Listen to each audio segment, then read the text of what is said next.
Electrical में जो सबसे इंपॉर्टेंट सब्जेक्ट है, जो जिसके बेसिक के बिना कोई भी अदर सब्जेक्ट तुम नहीं पढ़ सकते हो, ठीक है। तो वो सबसे इंपॉर्टेंट सब्जेक्ट हम पढ़ने जा रहे हैं, जिसका नाम है नेटवर्क सर्किट, या फिर कई जगह क्या नाम दिया जाता है, इलेक्ट्रिकल सर्किट्स, ठीक है। तो इलेक्ट्रिकल सर्किट और नेटवर्क दोनों सेम सब्जेक्ट हैं। इसमें पहला चैप्टर हमारे पास है फंडामेंटल्स ऑफ इलेक्ट्रिकल सर्किट, कि इलेक्ट्रिकल सर्किट के क्या क्या फंडामेंटल्स होते हैं। फंडामेंटल्स जैसे बेसिक टर्मिनोलॉजी क्या क्या यूज़ किया जाता है। बेसिक टर्मिनोलॉजी मतलब का कि जैसे बेसिक टर्म कौन कौन से, तो पहला टर्म जैसे कुछ चलो टर्म्स के बारे में बात करते हैं। बेसिक टर्म्स में जैसे चार्ज क्या होता है, ठीक है, उसके बारे में सीखेंगे। फिर उसके बाद चार्ज के बाद आता है करंट, कि करंट क्या होगा, करंट सीखेंगे। फिर उसके बाद वोल्टेज क्या होता है। तो इन सब बेसिक टर्म्स के बारे में सीखेंगे। जो बेसिक टर्म्स हमें पहले से पता होते हैं, बट उनके बारे में थोड़ा सा एडवांस में भी जानेंगे कि और क्या क्या चीज़ें हो सकती हैं, ठीक है। तो ये बेसिक टर्म के बारे में हम जानेंगे। उसके बाद फिर बेसिक एलिमेंट्स के बारे में जानेंगे, कुछ बेसिक एलिमेंट्स कौन कौन से हम यूज़ करते हैं, ठीक है। क्योंकि नेटवर्क एक काफ़ी इंपॉर्टेंट सब्जेक्ट है, जिसके बिना अदर सब्जेक्ट सब अधूरा है, मतलब जिसके नॉलेज के बिना तुम कोई और सब्जेक्ट अच्छे से नहीं पढ़ सकते हो, ठीक है। तो इसलिए सबसे पहले नेटवर्क का कॉन्सेप्ट मजबूत करो, तो और सब सब्जेक्ट जैसे मशीन भी तुम्हारे लिए आसान होगा, ठीक है। उसके कैलकुलेशंस तुम्हारे लिए आसान होंगे, चीज़ों को समझना तुम्हारे लिए आसान होगा, ठीक है। तो चलो इसको आसान करते हैं। तो बेसिक एलिमेंट्स में कौन कौन सा, रजिस्टर के बारे में पढ़ेंगे हम, इंडक्टर के बारे में पढ़ेंगे, कैपेसिटर के बारे में पढ़ेंगे। फिर सोर्सेस क्या होते हैं, सोर्सेस के बारे में पढ़ेंगे। और ये जो सिंक है, सिंक का मतलब कि जो लोड की तरह काम करता है, ठीक है। जैसे सोर्स एक होता है, एक लोड होता है, लोड को ही हम क्या बोलते हैं, सिंक। तो लोड और सिंक के बारे में जानेंगे कि ये सब क्या होता है, ठीक है। इतने टर्म के बारे में जानेंगे। फिर उसके बाद हम इसमें जानेंगे कि किरचॉफ्स वोल्टेज लॉ क्या है और किरचॉफ्स करंट लॉ क्या है, ठीक है। Conservation of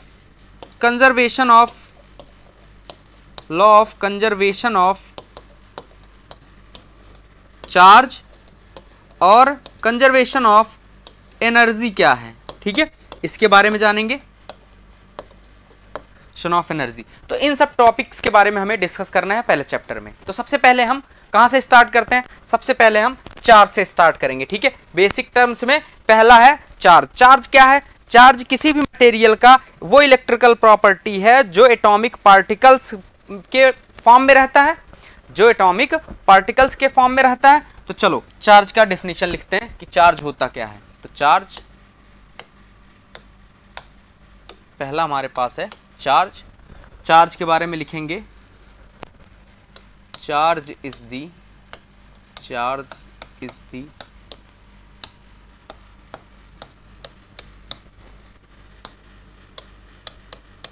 electrical property of atomic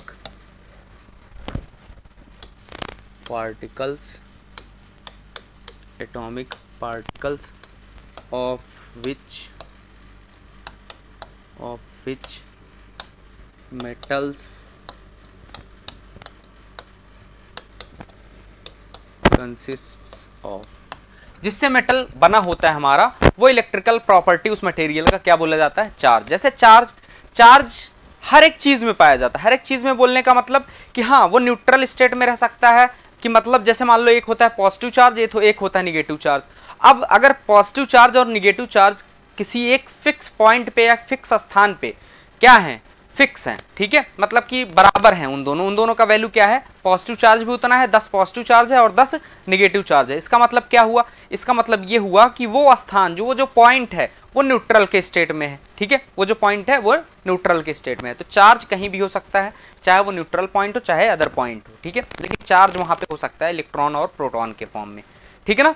अच्छा, मान लो किसी एटम में नंबर ऑफ इलेक्ट्रॉन्स और नंबर ऑफ प्रोटॉन्स बराबर हैं, तो इसका मतलब क्या हुआ कि वो एटम न्यूट्रल स्टेट में है, लेकिन उसके पास चार्जेस तो है ना, कौन से, इलेक्ट्रॉन और प्रोटॉन। तो हर एक चीज इलेक्ट्रॉन और प्रोटॉन से मिलकर बना है, इसका मतलब चार्ज उसमें होता है, ठीक है।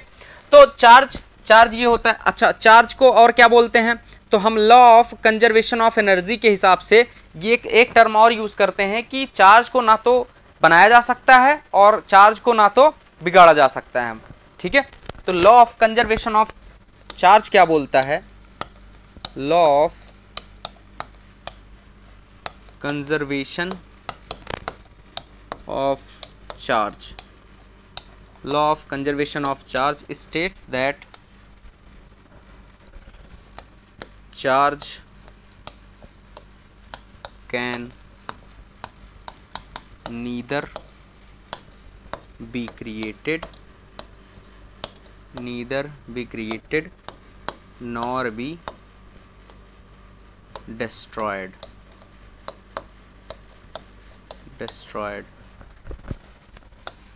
It can only transferred from one body to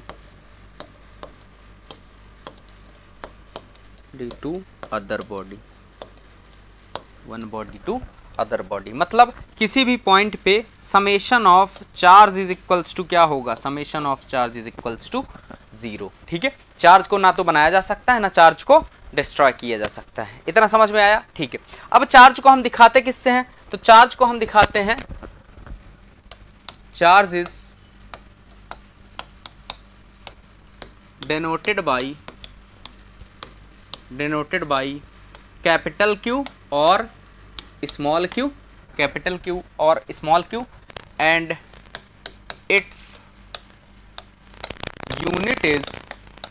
unit is हाँ, अब इसके यूनिट के बारे में हमें डिस्कस करना है कि इसका यूनिट क्या होता है। ठीक है, जैसे हम बोलते हैं कि एक इलेक्ट्रॉन में कितना चार्ज होगा, 1 इलेक्ट्रॉन इज इक्वल्स टू कितना चार्ज होता है, तो एक इलेक्ट्रॉन में हम जानते हैं चार्ज ऑफ 1 इलेक्ट्रॉन, ऐसे लिखते हैं, चार्ज ऑफ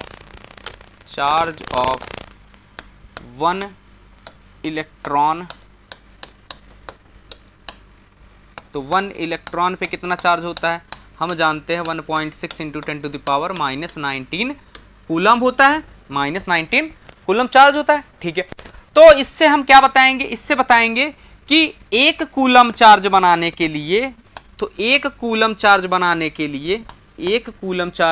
के लिए कितना नंबर ऑफ इलेक्ट्रॉन्स का जरूरत होगा, तो 1 डिवाइडेड बाई 1.6 × 10⁻⁻19, मतलब इसको जब सॉल्व करेंगे तो कितना आएगा, 6.24 × 10⁻18 नंबर ऑफ इलेक्ट्रॉन्स का आवश्यकता होगा क्या बनाने के लिए, एक कूलम ऑफ चार्ज बनाने के लिए। तो यहाँ पे हम देख के बता सकते हैं कि अगर एक इलेक्ट्रॉन में, यहाँ से हम देख के बता सकते हैं कि एक इलेक्ट्रॉन में 10⁻⁻19 कूलम चार्ज होता है, और एक कूलम चार्ज को बनाने के लिए 10⁻18 इलेक्ट्रॉन, 10⁻+18 इलेक्ट्रॉन, 10⁻⁻19 कूलम। तो बताओ 10⁻+18 बड़ा है या 10⁻⁻19, तो यहाँ पे साफ साफ देख के पता चल रहा है कि 10⁻18 बहुत बड़ा है किससे, 10⁻⁻19 से। इसलिए एक इलेक्ट्रॉन को हम क्या बोलते हैं, इसीलिए एक इलेक्ट्रॉन को हम स्मॉलेस्ट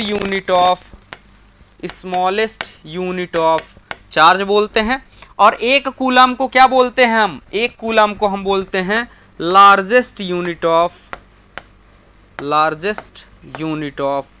चार्ज। ठीक है, समझ में आया? तो चार्ज का 2 यूनिट होता है, एक या तो नंबर ऑफ इलेक्ट्रॉन्स के बारे में बात हो रही है, या एक कूलम के बारे में बात हो रहा है। कूलम के बारे में बात हो रहा है तो वो क्या होगा, लार्जेस्ट यूनिट ऑफ चार्ज। क्यों? क्योंकि ये 10⁻+18 होता है, जो कि काफी बड़ा होता है। समझ रहे हो? ठीक है, अच्छा चलो अब बात करते हैं चार्ज के बारे में, थोड़ा सा और था।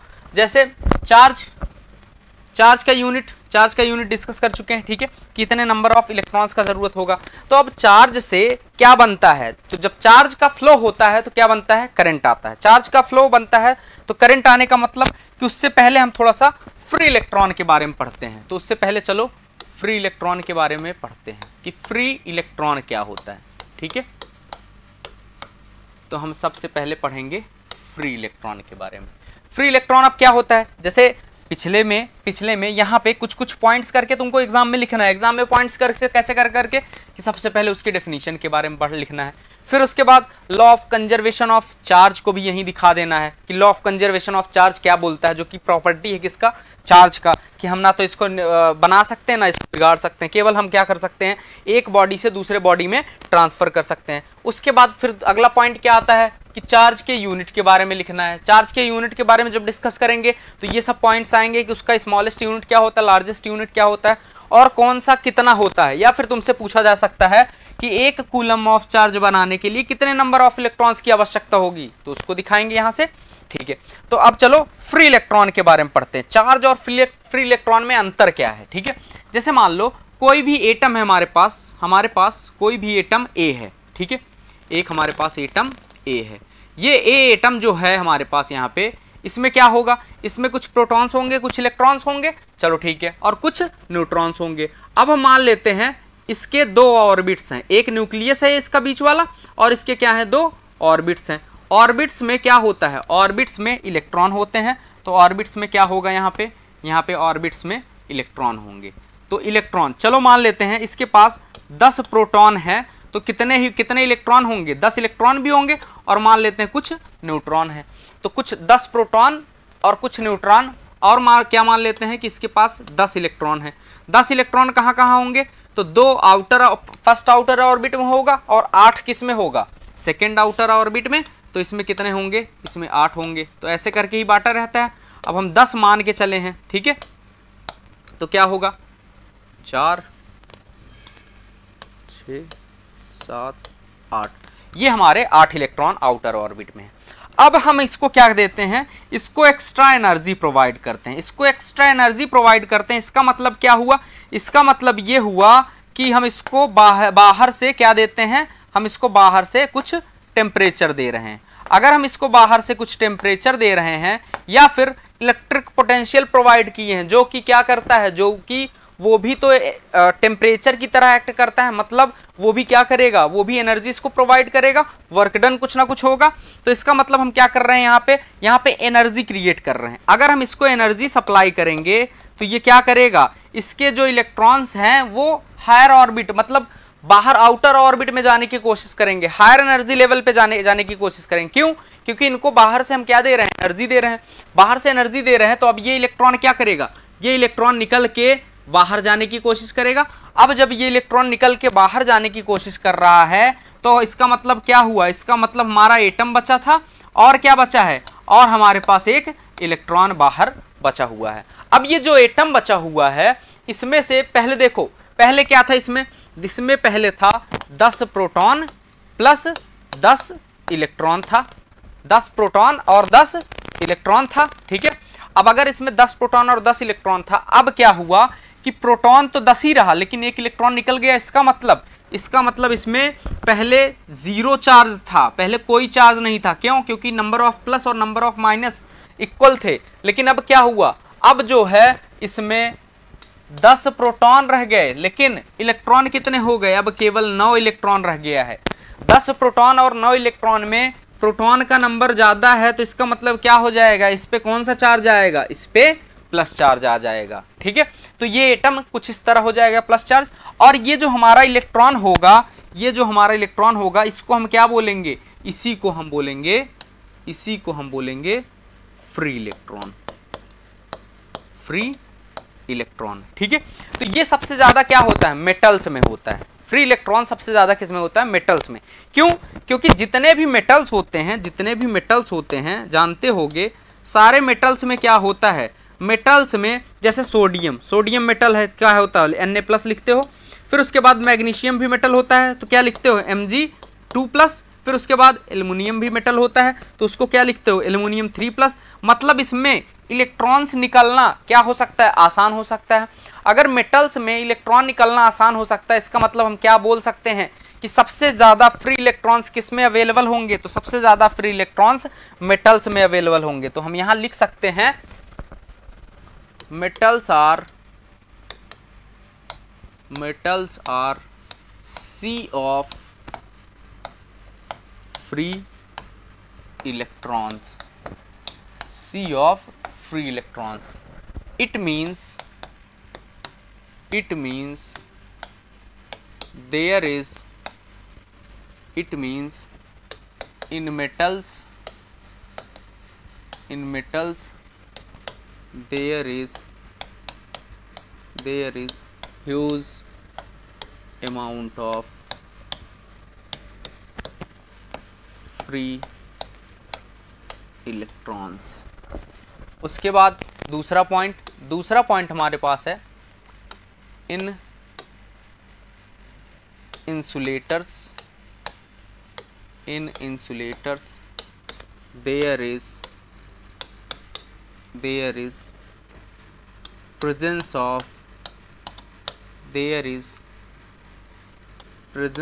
of electrons but there is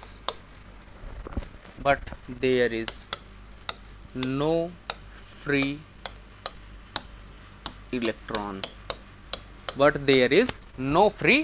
electron, ठीक है। इसका मतलब ये हुआ कि हर एक चीज तो इलेक्ट्रॉन से बना हुआ है ना, लेकिन लकड़ी में करंट नहीं कंडक्ट करता है, पत्थर में करंट नहीं कंडक्ट करता, लेकिन लोहे में करंट कंडक्ट कर जाता है। क्यों?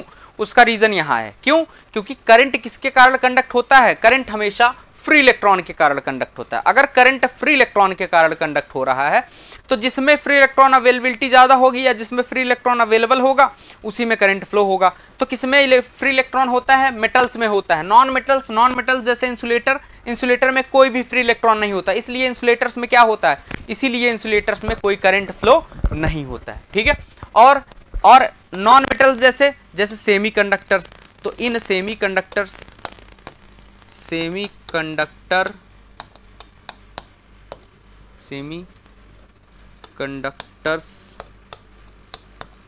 contains some of free electrons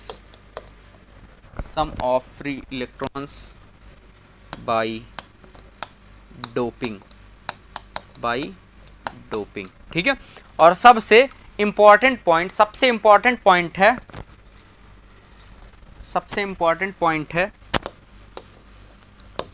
current flows only due two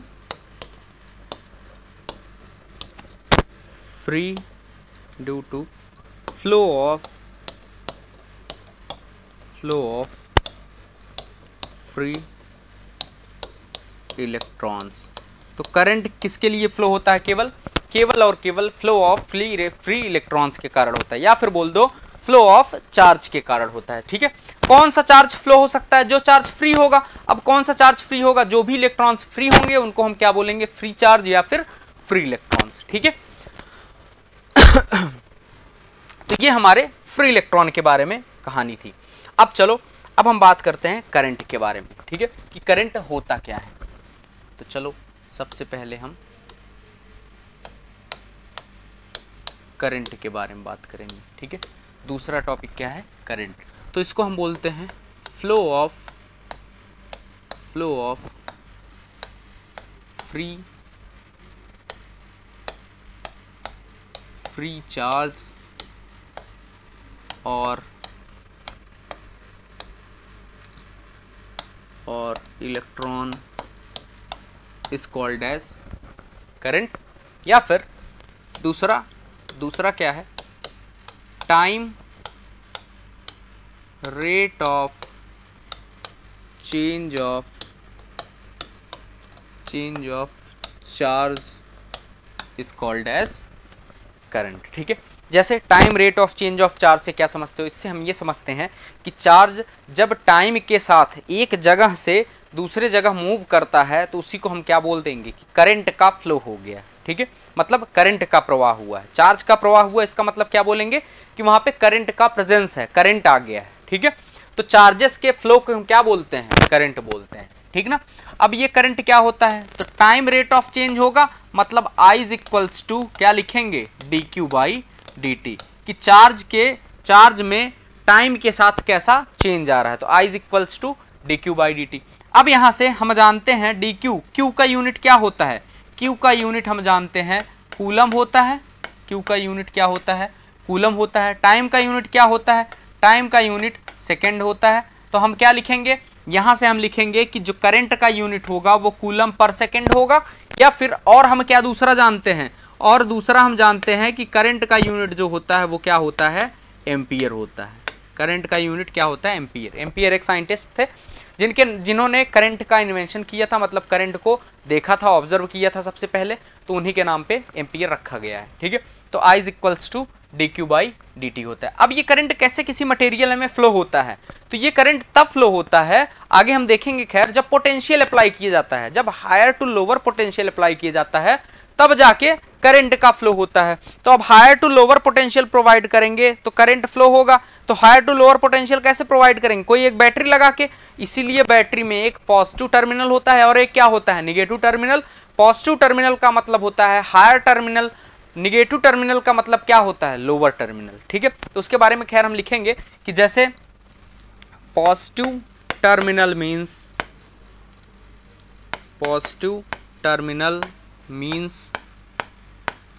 means always क्या, हायर पोटेंशियल। ठीक है, निगेटिव टर्मिनल मीन्स, तो निगेटिव टर्मिनल का मतलब होता है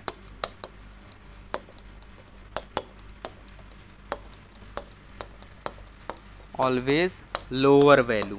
ठीक है, लोअर पोटेंशियल, लोअर करंट जो भी होगा। तो पॉजिटिव का मतलब हम क्या समझेंगे, हायर, निगेटिव का मतलब हम क्या समझेंगे, lower.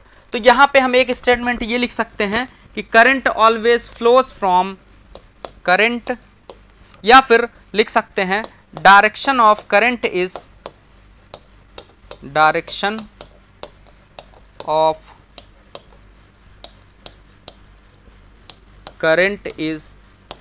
the flow of direction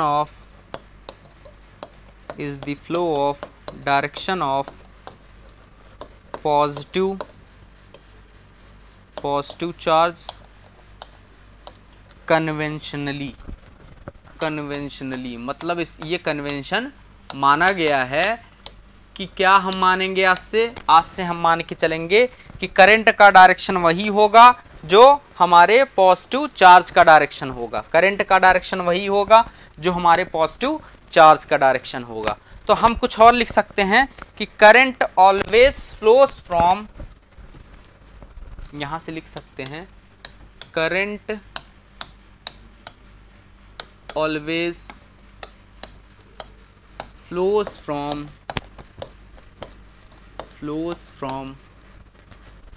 higher potential